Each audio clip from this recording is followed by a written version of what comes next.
يهده الله فلا مضل له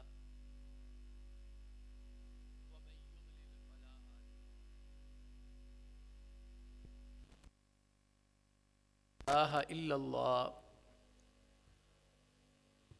وأشهد أن محمدا عبده ورسوله. أما بعد فإن خير الحديث كتاب الله وخير الهدي هدي محمد صلى الله عليه وسلم وشر الأمور محدثاتها وكل محدثة بدعة وكل بدعة ضلالة وكل ضلالة في النار. قال الله تعالى في محكم تنزيله فيتعلمون منهما ما يفرقون به بين المرء وزوجه. محترم بھائیو، عزیز بزرگوں اور دوستو، گزشتہ جمعے کا آغاز ہم نے اس بات سے کیا تھا کہ شیطان کے نزدیک سب سے بڑا فتنہ یہی ہے کہ میاں بیوی میں طلاق ہو جائے. اس سے کوئی دو فرد متاثر نہیں ہوتے، اللہ تعالیٰ معاف فرمائے، اس سے دو خاندان متاثر ہوتے. تو جیسے شیطان کا مقصد یہ ہے تو شیطان جادو بھی اسی کے ذریعے سے ہوتا ہے، تو جادو کا مقصد بھی بنیادی طور پر یہی ہے. فَيَتَعَلَّمُونَ مِنْهُمَا مَا يُفَرِّقُونَ بِهِ بَيْنَ الْمَرْءِ وَزَوْجِهِ. اللہ سبحانہ و تعالیٰ نے جناب سلیمان علیہ السلام کا ذکر کیا. یہودیوں نے ان کے اوپر ایک الزام لگایا تھا کہ معاذ اللہ وہ جادوگر ہیں، کیونکہ ان کے پاس جن تھے، دیو تھے. تو انہوں نے یہ مشہور کیا کہ سلیمان علیہ السلام نے انہیں جادو کے بل بوتے پر قابو کیا ہوا تھا، ان کو کچھ آتا تھا. حالانکہ اللہ کا ایک فضل تھا نا، اللہ کا کرم اور مہربانی تھی. اب مسئلہ یہ تھا کہ انہوں نے خود بھی جادو کرنا تھا.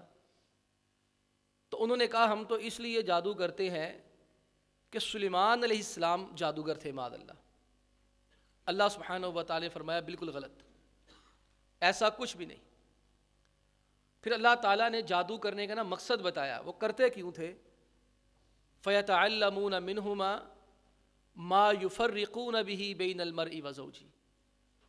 اللہ فرماتے ہیں کہ پھر وہ جادو جو کرتے سیکھتے تھے نا، اس کا بنیادی مقصد کیا تھا کہ میاں بیوی میں جدائی ہو جائے، علیحدگی ہو جائے.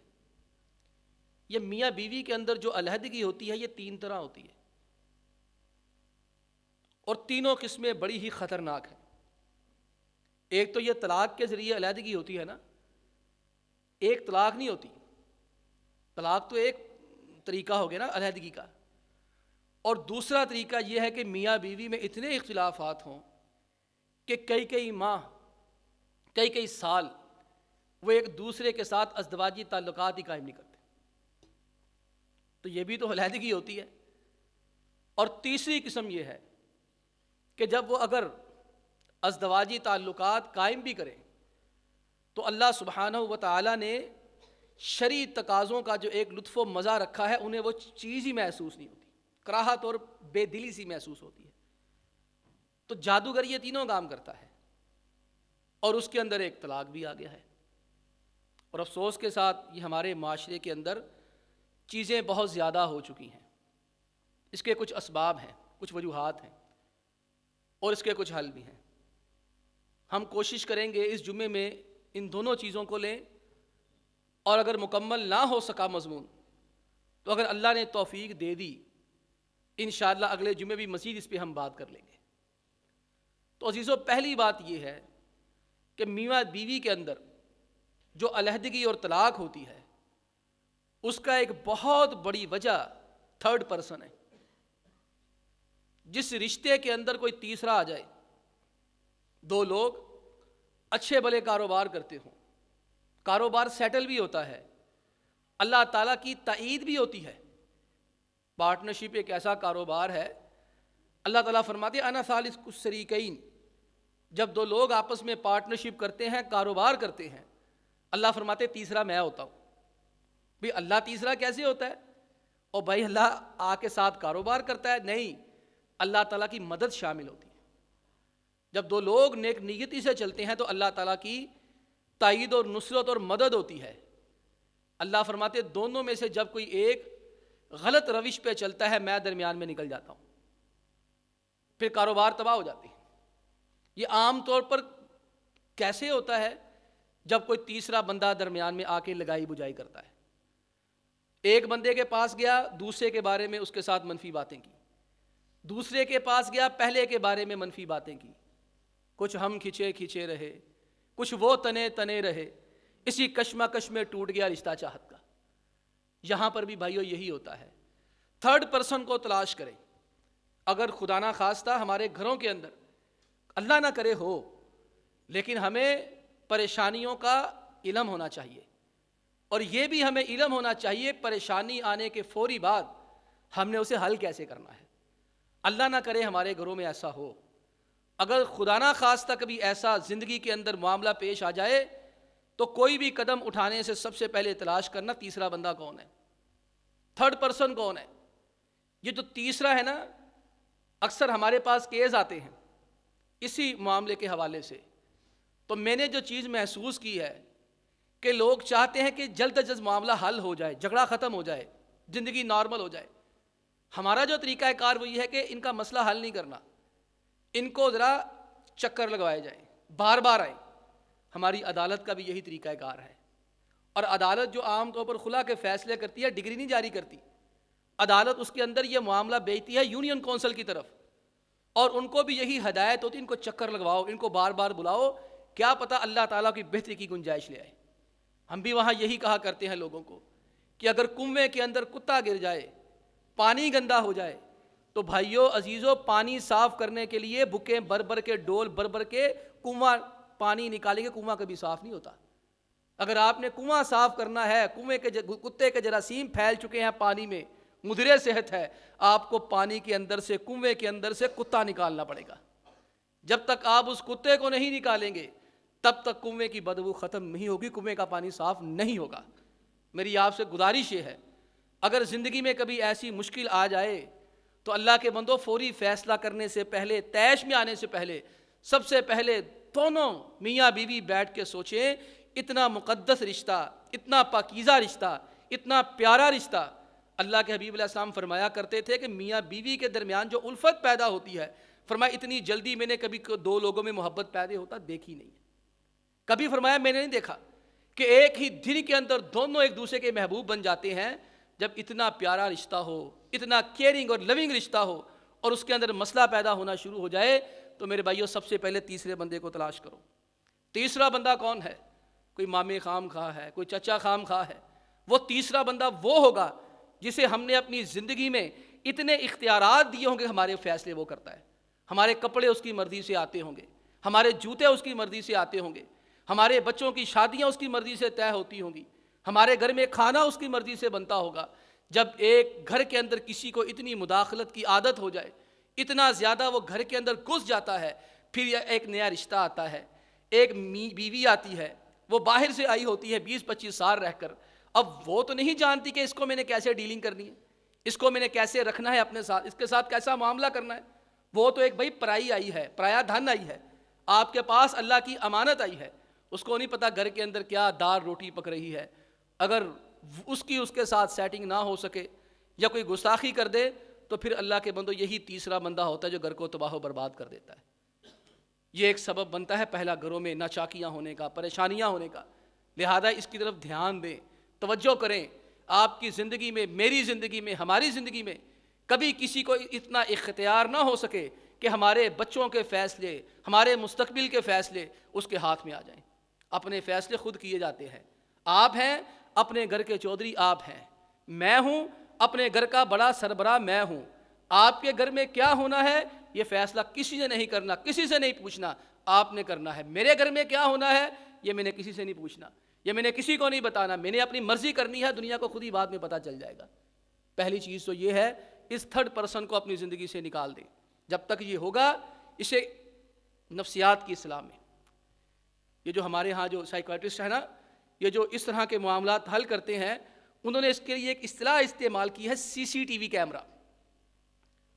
سی سی ٹی وی کیمرہ آپ سمجھتے ہیں نا، آپ جہاں پر بھی ہیں دیکھیں نا، کیمرے لگے ہوئے ہیں، یہ ہر وقت آپ کو واچ کر رہے ہیں، دیکھ رہے ہیں، یہ آن لائن ہے یا آن لائن نہیں ہے، لیکن آپ کی ایک ایک حرکت ریکارڈ ہو رہی ہے، ایک ایک موومنٹ ریکارڈ ہو رہی ہے، پتہ چل رہا ہے آپ کا دایاں ہاتھ کہاں ہے، بایاں کہاں ہے۔ اسی طرح وہ کہتے ہیں سی سی ٹی وی پرسن۔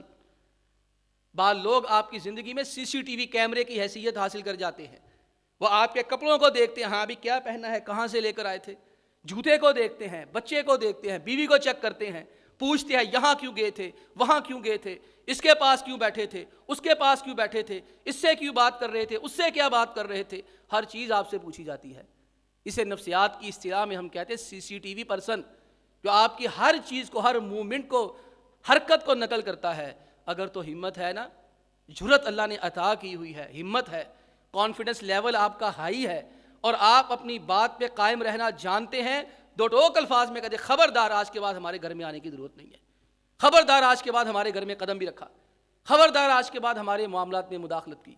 لیکن اگر جرت نہیں ہے، ہمت نہیں ہے، گھبراتے ہیں، ڈرتے ہیں، تو اللہ کے نبی علیہ الصلوۃ والسلام نے اس کے حل کے لیے ایک دعا بتائی ہوئی ہے، بڑی کمال دعا ہے۔ اللہ کے حبیب علیہ الصلوۃ والسلام اکثر یہ دعا فرمایا کرتے، بہت زیادہ یہ دعا کیا کرتے تھے، اللہم انی اعوذ بک من جار السوء، یا اللہ میں گندے پڑوسی سے تیری پناہ مانگتا ہوں۔ پڑوسی کرایہ دار ہونا گزارا ہو جاتا ہے، پتہ ہوتا ہے آج چلے جائے گا، کل چلے جائے گا، مہینہ 2 مہینہ 4 مہینے ٹھہر کے جان چھوٹ جائے گی۔ لیکن اگر پڑوسی پکا ہو، دیوار سانجھی ہو، پھر آپ کو پتہ ہے انسان کو کتنی پریشانی اور بے چینی رہتی ہے۔ اللہ کے نبی علیہ السلام کی دعا ہے، اللہم انی اعوذ بک من جار السوء، یا اللہ میرا پڑوسی گندا بندہ کوئی نہ ہو، ومن زوج تشیبنی قبل المشیب، یا اللہ مجھے ایسی گندی بیوی نہ دینا جو مجھے وقت سے پہلے بوڑھا کر دے۔ اچھا بھلا بندہ جوان ہوتا ہے، بیماریاں لگ جاتی ہیں، کیوں؟ بیوی اچھی نہیں ملتی، یا اچھی بلی عورت ہوتی ہے، صحت مند ہوتی ہے، توانا ہوتی ہے، بیچاری بیمار ہو جاتی ہے، کیوں؟ شوہر اچھا نہیں ہوتا۔ ومن زوج تشیبنی قبل المشیب، لوگ کیا کہتے ہیں، یار اب بندہ تو بیاہ کر کے بڈھا ہی ہو گیا۔ بعض لوگ ہوتے ہیں ڈریسنگ اچھی نہیں ہوتی، کپڑے اچھے نہیں ہوتے، لیکن جیسے شادی ہوتی ہے لک وائز بڑے اچھے ہو جاتے ہیں، ان کی ڈریسنگ بڑی اچھی ہو جاتی ہے، میچنگ کرے، کنٹراسٹ کرے، ہر چیز بہتر ہوتی ہے، کیوں؟ ان کی بیگمات ان کا خیال رکھتی ہیں۔ اور اچھی بیگمات کو یہ بہت ہوتا ہے کہ ان کا شوہر اگر باہر جائے تو بن ٹھن کے جائے، لوگوں میں نمایاں نظر آئے، اس میں اس کی عزت ہے۔ تو آپ علیہ السلام نے اس لیے فرمایا وَمِن زَوْجٍ تُشَيِّبُنِي قَبْلَ الْمَشِيبِ، یا اللہ ایسی گندی بیوی سے مجھے بچانا جو مجھے وقت سے پہلے بوڑھا کر دے۔ وَمِن وَلَدٍ يَكُونُ عَلَيَّ رَبًّا، یا اللہ مجھے ایسی گندی اولاد نہ دینا جو میرے اوپر روب جمائے۔ یہ شکوے بھی ہیں نا لوگوں کے، کتنا مانگ مانگ کے اللہ سے لیتے ہیں، کندھوں پہ کھلاتے ہیں، اٹھاتے، لیکن بعد میں وہی روب جماتے ہیں۔ کتنی پیاری دعا۔ وَمِن وَلَدٍ يَكُونُ عَلَيَّ رَبًّا، لوگ کہتے ہیں ایدت نائی جمدہ چنگا سی، اور آپ نے سامنے پہلے کہہ دیا، یا اللہ مجھے ایسی گندی اولاد نہ دینا جو میرے اوپر روب جمائے، میرے اوپر مرضیاں کرے، حالانکہ مرضی باپ نے کرنی ہے، کر اولاد رہی ہے۔ وَمِن مَالٍ يَكُونُ عَلَيَّ عَذَابًا، یا اللہ مجھے ایسے مال سے بچانا جو کل کلا کو میرے لیے عذاب کا باعث بن جائے۔ اور آخری بات بڑی قابل غور جو ہمارے موضوع سے متعلقہ ہے کہ دوست سے، ایسے جگری سے، ایسے رشتہ دار سے جان کیسے چھڑوانی ہے۔ میں نے عرض کیا اگر تو ہمت ہے تو کھل کے کہہ دو، اگر ڈرتے ہو نہیں، کچھ کہہ دیا تو والدہ کو مسئلہ بنے گا، والد کو مسئلہ بنے گا، اللہ سے دعائیں کرو۔ وَمِن خَلِيلٍ مَاكِرٍ، یا اللہ میں ایسے جگری دوست سے تیری پناہ چاہتا ہوں، کہنے کو جگری، دل سے گندا، ماکر، مکار، چال باز، دغا باز، عیار، عینہ ترانی وقلبہ یرعانی۔ میں نے کہا اس کو نفسیات کی اصطلاح میں کیا کہتے ہیں؟ سی سی ٹی وی پرسن، جو ہر وقت آپ پہ آنکھ رکھتا ہے، نگاہ رکھتا ہے۔ یا اللہ میں ایسے چال باز جگری یار سے تیری پناہ چاہتا ہوں، محبت کے دعوے بڑا کرتا ہے لیکن ہے کیا؟ عینہ ترانی، اس کی آنکھ ہر وقت میرے اوپر کیمرے کی طرح لگی ہوئی ہے۔ وقلبہ یرعانی، اس کا دل ہر وقت میرے خلاف باتیں بنانے کو سوچتا رہتا ہے. یعنی اگر میرے سامنے ہے تو پھر جینا حرام کیا ہوا ہے. میرے اوپر ایسے نگاہ ڈال کے رکھتا ہے, ایک ایک مومنٹ چیک کرتا ہے, یہ سی سی ٹی وی پرسن ہے. اور اگر میرے سامنے نہیں ہے, قلبہ یرعانی, اس کے دل میں ہمیشہ میرے بارے میں یہی خیالات ہوتے ہیں, اس بندے کے لیے میں پریشانیاں کیسے پیدا کروں, اس بندے کو میں نقصان کیسے پہنچاؤں, اس کو میں تکلیف کیسے دوں, ہر وقت یہی سوچتا ہے. اللہ کے نبی علیہ السلام فرماتے ہیں اس کی ایک صفت ہے. اب پہچان کیسے ہوگی یہ میرا اچھا دوست ہے کہ گندا دوست ہے, یہ واقعی میرے ساتھ مخلص ہے کہ میرا دشمن ہے؟ آپ علیہ السلام نے اس کی نشانی بتائی, اس کی عادت کیا ہے. ان رآ حسنۃ دفنھا, اگر وہ تجھ میں اچھائی دیکھے گا کبھی نہیں تمہاری تعریف کرے گا, کبھی کسی کو نہیں بتائے گا یہ اچھا آدمی ہے. ان رآ حسنۃ دفنھا, تمہاری اچھائیاں دبا دے گا. ان رآ سیئۃ اضاعھا, تیری غلطی پوری دنیا میں پھیلا دے گا. تو بھائیو یہ کام کریں خدا کے لیے, اپنے گھروں کو سکون والا بنائے, اطمینان والا بنائے. اور اگلی بات, کوئی بھی رشتہ ہوتا ہے نا وہ اعتماد کے سہارے چلتا ہے. جہاں اعتماد ختم ہو جائے وہاں پھر رشتے نہیں رہتے. اگر خدا نہ خواستہ کہیں ایسا ہو جائے نا تو تمام باتیں چھوڑ دیں, سب سے پہلے اعتماد پیدا کریں, آپس میں بیٹھ جائیں. ہو جاتا ہے جہاں دو برتن ہوتے ہیں آپس میں ٹکرا جاتے ہیں, اس میں کوئی ایسی بات نہیں ہوتی. اختلاف ہونا کوئی بڑی بات نہیں ہے, میرا آپ سے ہو سکتا ہے, آپ کا مجھ سے ہو سکتا ہے. کیا ضروری ہے کہ جو میں کہتا ہوں آپ مانیں؟ بھائی ضروری بالکل نہیں ہے, آپ اپنی مرضی کے مالک ہیں. اور میرے لیے بھی ضروری نہیں ہے کہ میں آپ کو ہر چیز منواؤں. اللہ تعالیٰ نے تو اس چیز کا ذمہ دار اللہ کے نبی علیہ السلام کو نہیں بنایا, تو میں کیوں بنوں؟ ہمارا کام ہے بتانا, سمجھانا. یہی ہم عرض کیا کرتے, جب رشتوں میں بد اعتمادی پیدا ہو جائے نا, عدالت کیا کرتی ہے؟ عدالت میاں بیوی کو نا علیحدہ بٹھاتی ہے, آپ بات کر لیں. اور جب ایسے معاملات ہوتے ہیں نا تو سمجھدار لوگ کیا کہتے ہیں, اور یار انہاں دونوں نوں آپس میں بہ لین دو, کی پتہ کوئی حل نکل آوے. کہ لڑکے لڑکی کو آپس میں بیٹھنے تو دو, بات تو کرنے دو. وہ بات ہی نہیں کرنے دیتے. بات وہی پھر جو میں نے آغاز میں کہی, کچھ ہم کھچے کھچے رہے, کچھ وہ تنے تنے رہے, اسی کشمکش میں ٹوٹ گیا رشتہ چاہت کا. جب غلط فہمیاں پیدا ہوتی ہیں انہیں آرام سے بیٹھ کے حل کیا جاتا ہے, لوگوں کو نہیں بتایا جاتا. دیکھیں یہ جو معاملات ہیں کسی بادشاہ کے گھر میں بھی ہو سکتے ہیں, یہ کسی غریب کے گھر میں بھی ہو سکتے ہیں, یہ کوئی ایسی بڑی بات نہیں ہے, ہو جاتا ہے. سمجھدار لوگ جو ہوتے ہیں وہ اندر ہی اندر معاملہ سمیٹ لیتے ہیں. جو نالائق اور بے وقوف ہوتے ہیں پوری دنیا کو جا کے بتاتے ہیں, ڈنڈورا پیٹتے ہیں. اس سے پھر اعتماد دوبارہ بحال نہیں ہوتا, اس سے اعتماد اور زیادہ خراب ہو جاتا ہے. اللہ کے نبی علیہ الصلوۃ والسلام کی سیرت میں ہم پڑھیں, ایک بڑا شاندار اللہ کے نبی علیہ الصلوۃ والسلام کا مزاج تھا. ایک تو آپ علیہ الصلوۃ والسلام نے کبھی صحابہ کے درمیان بد اعتمادی پیدا نہیں ہونے دی, اور اگر کبھی ایسا معاملہ بننا بھی چاہا, ہوا بھی, تو آپ علیہ الصلوۃ والسلام نے اسی وقت اس معاملے کو حل کر دیا. یہ غزوہ حنین ہوا, اور مسلمانوں نے کبھی اتنی شاندار فتح حاصل نہیں کی تھی پہلے. مال غنیمت اتنا زیادہ کبھی ملا ہی نہیں تھا.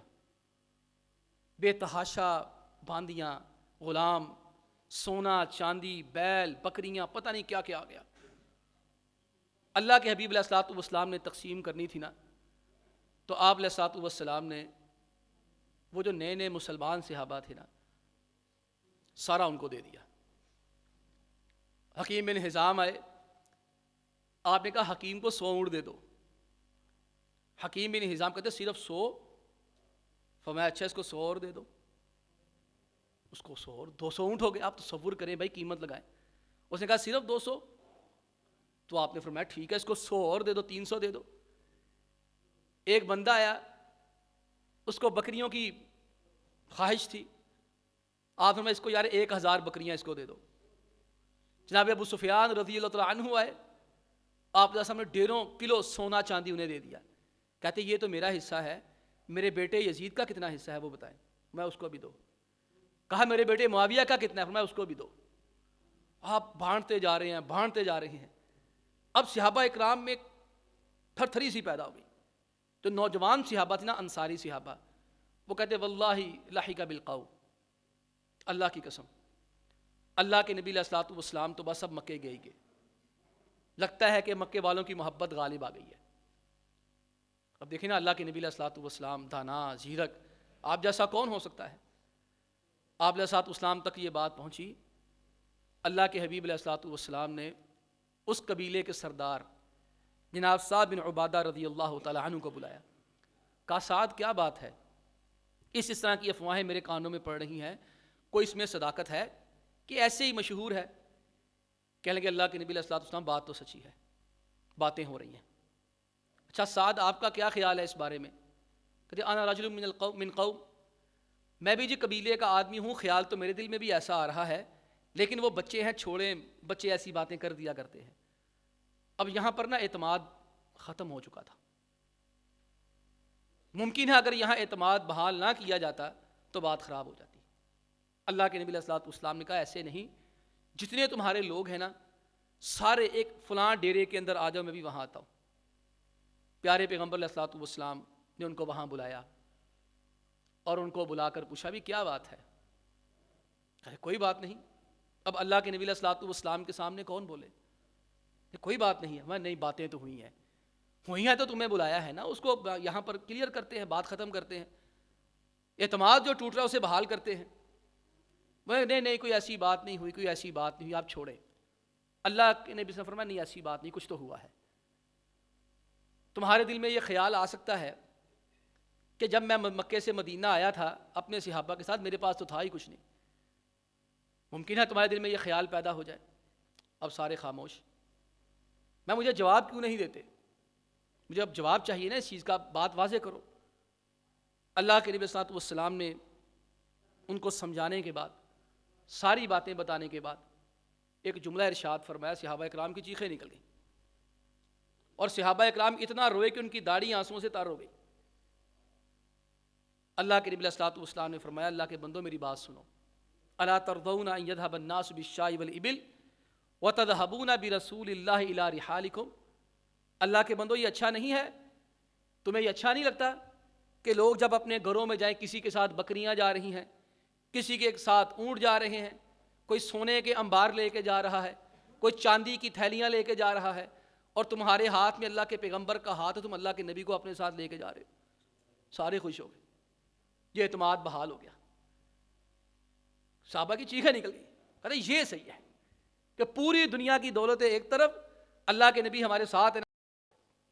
جہاں بھی غلط فہمیاں پیدا ہوتی ہیں، بد اعتمادی پیدا ہوتی ہے، اول تو فیصلہ سازی میں نے پچھلے جمعے میں عرض کیا تھا کہ فیصلہ سازی کے اندر میاں بیوی دونوں کو شریک ہونا چاہیے، اس سے اعتماد پیدا ہوتا ہے ایک دوسرے کے اوپر۔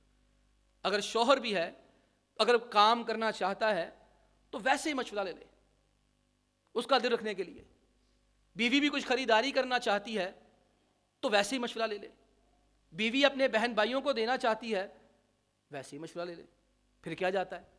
شوہر اپنے بہن بھائیوں کو دینا چاہتا ہے، ماں باپ کو دینا چاہتا ہے، ویسے ہی مشورہ کر لے، اسی سے اعتماد پیدا ہوتا ہے۔ دیکھیں بات جو ہوتی ہے پتہ چلی جاتی ہے، پتہ چل جاتا ہے، ہوا اڑانے والے ہوا اڑا دیتے ہیں، اور جن کا مقصد ہی یہ ہوتا ہے کسی طریقے سے یہ گھر تباہ ہو جائے، یہ فیملی تباہ ہو جائے، یہ جو ان کی انڈرسٹینڈنگ ہے آپس میں نفرت کے اندر تبدیل ہو جائے، اللہ کے بندو وہ تو ایسے موقعوں کی تلاش میں ہوتے ہیں۔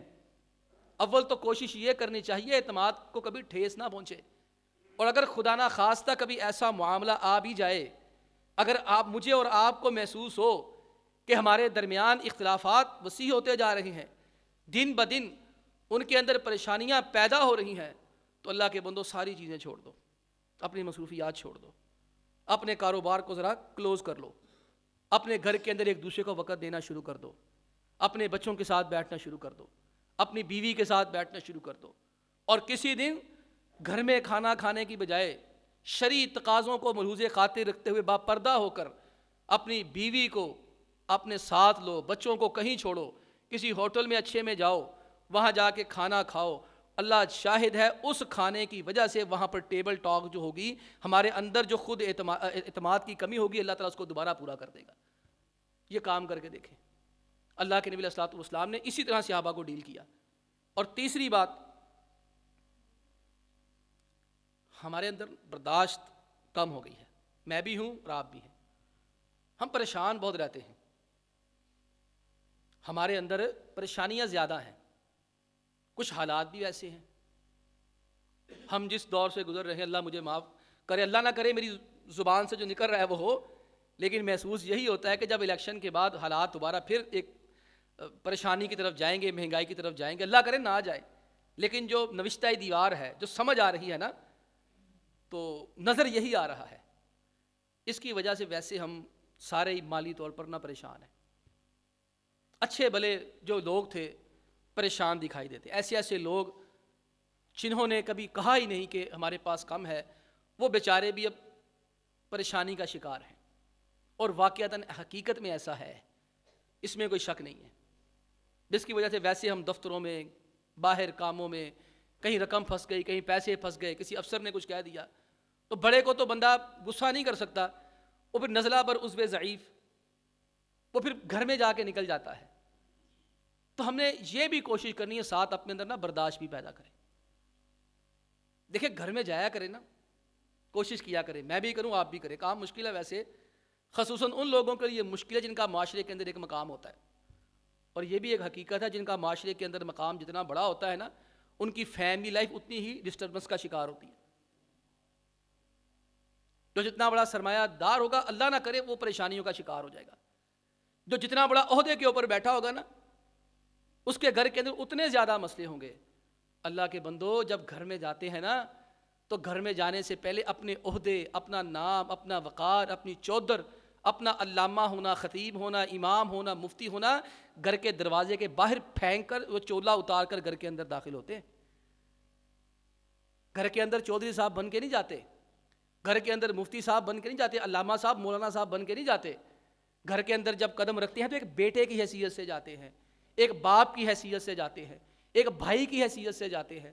یہ حیثیتیں لے کے گھر میں داخل ہوں گے نا، اللہ کے فضل و کرم سے برداشت خود ہی پیدا ہو جائے گی۔ اب دیکھیں نا، ہم نے دیکھا ہوتا ہے باہر، ہم ایک اشارہ کرتے ہیں، ہمارے لیے نوکر حاضر ہو جاتے ہیں، ایک کھڑے ہوتے ہیں، 20 طالب علم جوتا اٹھانے کے لیے کھڑے ہو جاتے ہیں، ہم اشارہ کرتے ہیں جاؤ پانی لے کر آؤ، تو 25 لڑکے بھاگ کے پانی لے کے آتے ہیں۔ تم اٹھ جاؤ، تم کھڑے ہو جاؤ، تم بیٹھ جاؤ، تم ادھر جاؤ، تم ادھر جاؤ، اس کو رکھ لو، اس کو نکال دو۔ اللہ کے بندو، یہ میں نے کیا کہا تھا 5-6 جمعے پہلے جو موضوع چلایا تھا، گھر اصولوں سے نہیں چلتے، گھر احسان اور خیر خواہی سے چلتے ہیں۔ یہ اصول دفتروں کے لیے ہوتے ہیں، یہ ٹائمنگ دفتروں کے لیے ہوتی ہے۔ یہ دفتر میں ایسا ہوتا ہے کہ اتنے بجے کھانا کھانا ہے، اتنے بجے سیس ہونی ہے، اتنے بجے بیٹھنا ہے، اتنے بجے کلاس لینے جانی ہے۔ گھر کے اندر ایسا نہیں ہوتا۔ گھر کے اندر وہ جو ہے وہ ٹائم مشین نہ لگا دیا کریں۔ ہمارے ایک استاد ہیں نجیب اللہ طارق صاحب، وہ بڑی پیاری بات کہا کرتے ہیں، وہ کہا کرتے ہیں کہ وقت کی پابندی کی عادت ہونی چاہیے، وقت کی پابندی کی بیماری نہیں ہونی چاہیے۔ کہتے ہیں یہ بھی ایک نفسیاتی بیماری ہے، یہ بھی ایک نفسیاتی بیماری ہے۔ ہر وقت کی پابندی، بھئی مجھے وقت پہ کھانا چاہیے، مجھے وقت پہ جوتا پالش چاہیے، مجھے وقت پہ کپڑے استری چاہیے، مجھے وقت پہ جو ہے وہ پانی گرم چاہیے۔ میں خود سوچوں، آپ خود سوچیں، ہم سارے کام گھر والوں کے وقت پہ کرتے ہیں؟ بتائیں نا مجھے ذرا، کیا میں ہوں تو میں سارے کام پورے وقت پہ گھر کے کر کے نکلتا ہوں؟ بلکہ حقیقت یہ ہے، سب سے زیادہ ہم معاملات میں اپنے گھر والوں کو نظر انداز کرتے ہیں۔ ہم نے باہر وعدہ کیا ہوتا ہے اتنے بجے ملیں گے، ہم وہاں پہنچتے ہیں، لیکن گھر میں وعدہ کیا ہوتا ہے اتنے دن بعد کھانا کھانے جائیں گے، بچے تیار ہوتے ہیں، بیوی تیار ہوتی ہے، جی آپ نے کہا تھا کہ جمعرات کو کھانا کھانا جائیں گے، اور نہیں میں تھکے آیا پھر سے۔ یہ کیوں ایسا ہوتا ہے؟ مجھے پتا ہے انہوں نے مجھے آگے سے کہنا ہے کچھ نہیں، لیکن آپ نہیں دیکھ رہے جو آپ کے اس مسئلے کی وجہ سے گھر میں جو مسئلہ پیدا ہو رہا ہے وہ بڑا خطرناک ہے۔ برداشت پیدا کریں گھر کے اندر خصوصاً۔ دیکھیں آپ کی باہر لائف بے شک متاثر ہو جائے، نہ آپ کی صحت پہ اثر پڑے گا، نہ آپ کے معاملات پہ اثر پڑے گا، لیکن جس وقت آپ کی فیملی لائف ڈسٹرب ہوگی، اللہ کی قسم آپ باہر کام نہیں کر سکتے۔ آپ کی آؤٹ پٹس اور نتائج ہی بڑے برے ہو جائیں گے۔ آپ گھر سے ہی اڑے اڑے آئیں گے نا، تو وہاں طالب علموں کو، لوگوں کو پتہ چل جائے تو استانی نہ لڑ کے آئے۔ برداشت کا مادہ پیدا کریں، یہ بہت ضروری ہے۔ ہمارے ہاں مسئلہ یہ ہے کہ ہمارے ہاں شادی سے پہلے کونسلنگ نہیں ہوتی۔ بعض ممالک کے اندر، یورپ کے ممالک میں، انہوں نے شادی سے پہلے کونسلنگ کا اہتمام شروع کر دیا، کیونکہ ان کے گھر تباہ ہو رہے ہیں، ان کو نظر آ رہا ہے۔ وہ اس کے لیے پہلے لازمی کورسز ہیں، ہمیں کورسز کرنے کی ضرورت نہیں۔ اللہ کے فضل و کرم سے ہمارے لیے سب سے بڑا کورس نبی کریم علیہ الصلوۃ والسلام کی احادیث مبارکہ ہیں۔ اب آپ علیہ السلام کی نا برداشت شک کرے، دنیا میں اتنی بڑی شخصیت کوئی ہو سکتی ہے؟ نہیں ہو سکتی۔ ہمیں یہی ہے نا کہ ہماری بڑی حیثیت ہے، ہماری بڑی شخصیت ہے، سانو بڑھی نے گل کرتی، دن نہیں پتا میرا کنا نام ہے۔ اللہ کے حبیب علیہ السلام گھر میں تشریف فرما تھے، سیدہ عائشہ رضی اللہ تعالی عنہ کے پاس ام سلمہ رضی اللہ تعالی عنہ نے یا کسی اور نے نا، وہ کھانا بڑا اچھا بناتی تھی۔ سیدہ عائشہ فرماتی ہیں کھانا بڑا لذیذ ہوتا تھا، تو انہوں نے بڑا اچھا کھانا بنا کرنا ام سلمہ نے یا کسی اور نے اللہ کے حبیب علیہ السلام کو کٹورے میں ڈال کے بیچ دیا۔ اب سیدہ عائشہ رضی اللہ عنہ کو یہ ناگوار گزرا کہ میرا گھر ہے، کھانا کسی اور بیوی کا کھائیں گے۔ وہ جیسے ہی لے کر آئی نا، تو اللہ کے حبیب علیہ السلام بھی کھڑے ہیں، وہ نوکر بھی کھڑا، سیدہ عائشہ بھی کھڑی تھی، غصہ آ گیا۔ سیدہ عائشہ رضی اللہ عنہ نے غصے کے اندر پیالہ پکڑا، ٹھک کر کے زمین پہ مار دیا۔ اب اللہ کے نبی علیہ السلام کو چھوڑ کر میں اور آپ ذرا اس جگہ پہ آ جائیں کہ میں ایسا ہوں، ہمارے گھر میں کھانا آیا ہے، کسی نے بھیجا ہے، تو بیوی میری برتن اٹھا کے توڑ دیتی ہے، پھر بیوی کی ہڈیاں تو پھر ٹوٹے پھر گھر تو گیا۔ آپ علیہ السلام نے کچھ نہیں کہا۔ سیدہ عائشہ فرماتی آپ علیہ السلام جھکے، کھانا اٹھایا، دوسرے برتن میں ڈالا اور صحابی کو مخاطب کیا جو لے کر آیا تھا، غارت امکم، چل کوئی گل نہیں، تیری ماں نے غصہ چڑھ گیا۔ ہم نے کبھی ایسا رویہ اختیار کیا؟ یہ برداشت ہے۔ باقی انشاءاللہ تعالی اگلے مسئلے جمعے انشاءاللہ اس کو مزید ہم بڑھانے کی کوشش کریں گے۔